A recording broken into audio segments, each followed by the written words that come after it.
Selamat sore Bapak, saya atas nama Marsila Yuvita Krisilon dari kelas A semester 3 dengan NIM 1903030019.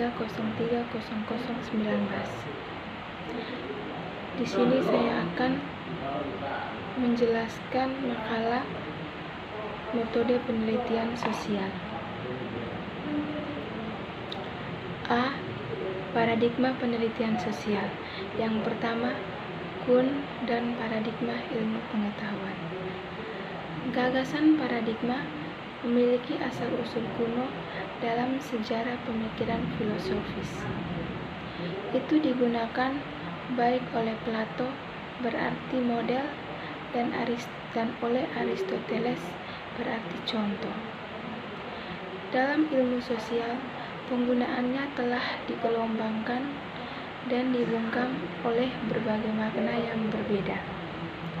Ini berkisar dari sinonim untuk teori hingga subsidi internal sebuah teori sistem, gagasan yang bersifat pra-ilmiah, hingga mazhab pemikiran, dari prosedur penelitian teladan yang setara dengan metode.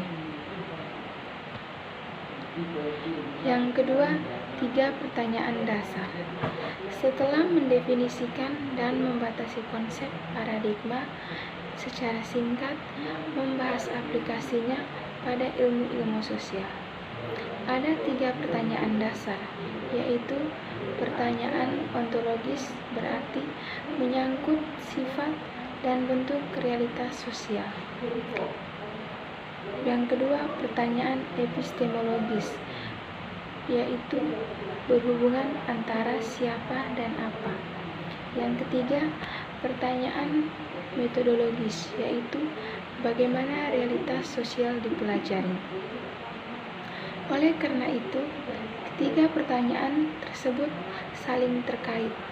Bukan hanya jawaban masing-masing sangat dipengaruhi oleh jawaban dari 2 pertanyaan, tetapi juga karena terkadang sulit untuk membedakan batasan di antara mereka. 3. Positivisme. Sosiologi lahir di bawah naungan positivis. Di pertengahan abad ke-19, ketika penyelidikan fenomena sosial berkembang menjadi subjek studi ilmiah, paradigma ilmu pengetahuan alam berkuasa. Menurut Comte, nabi positivisme sosiologi abad ke-19 perolehan sudut pandang positivis dalam semua ilmu merupakan titik akhir dari suatu tren yang sebelumnya melewati tahapan teologis dan metafisik.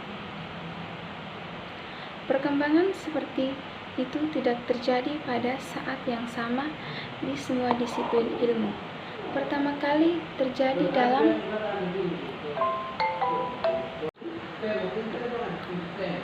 yang keempat, neopositivisme dan postpositivisme. Sepanjang abad ke-20, pendekatan positifis terus-menerus direvisi dan disesuaikan dalam upaya untuk mengatasi batas-batas intrinsiknya. Kejelasan dan linearitas yang meyakinkan dari positivisme abad ke-19 memberi jalan kepada versi abad ke-20 yang jauh lebih kompleks dan terperinci, dan dalam beberapa hal kontradiktif dan tidak jelas.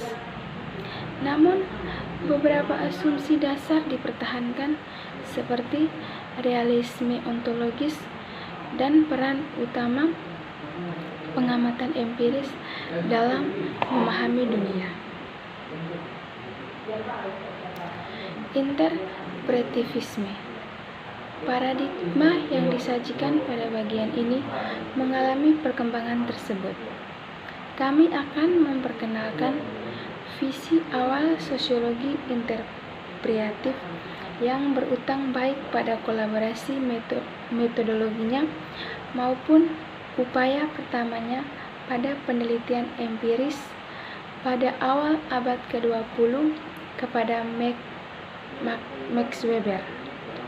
Ini kemudian akan diikuti oleh reinterpretasi tahun 1960 dari pendekatan asli, terutama dalam sosiologi Amerika.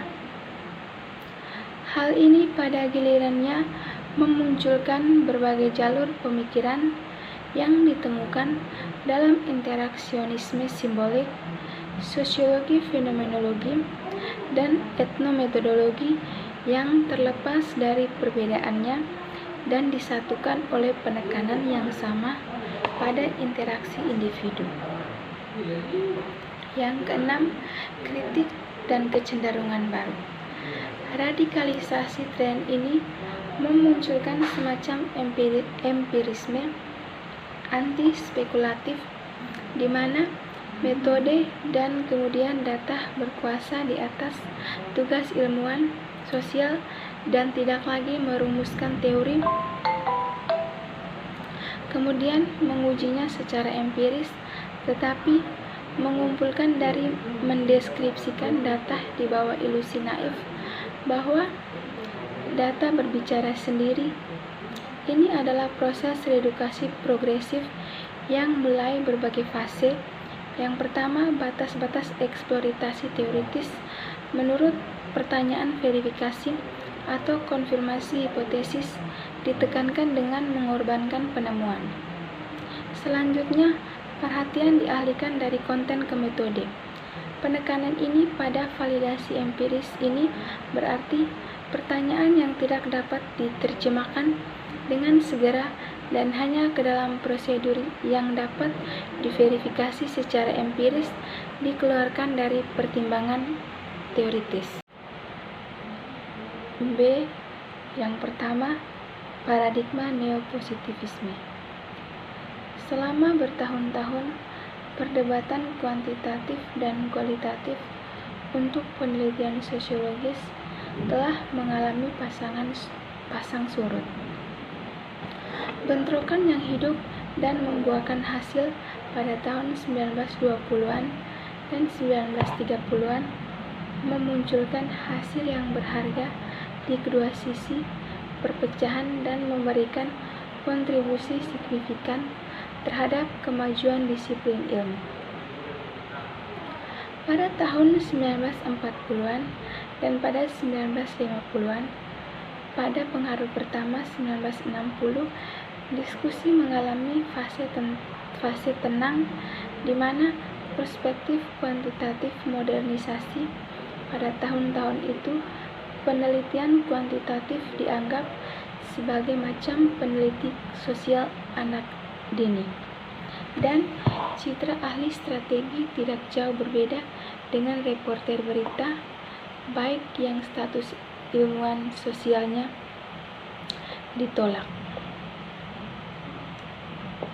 Yang kedua, paradigma interpretatif.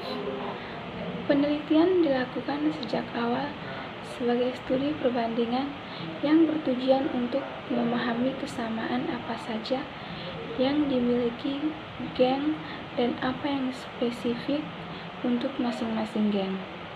Oleh karena itu, penulis mempelajari geng-geng dengan ukuran berbeda, dengan ciri ras yang berbeda dan di berbagai kota. Selama periode 10 tahun, dia mempelajari sekitar 37 geng. Dia berpartisipasi penuh dalam kehidupan geng, terlibat dalam apa yang mereka lakukan dan berbagai urusan sehari-hari mereka. Sedemikian rupa sehingga dia terluka dalam perkelahian dengan geng saingan dan berulang kali dihentikan oleh polisi.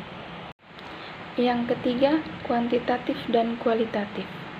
Sekarang kita membandingkan teknik penelitian kuantitatif dan kualitatif secara analitik. Untuk tujuan ini, dua studi yang diilustrasikan di atas akan digunakan sebagai contoh perbedaan antara kedua pendekatan tersebut.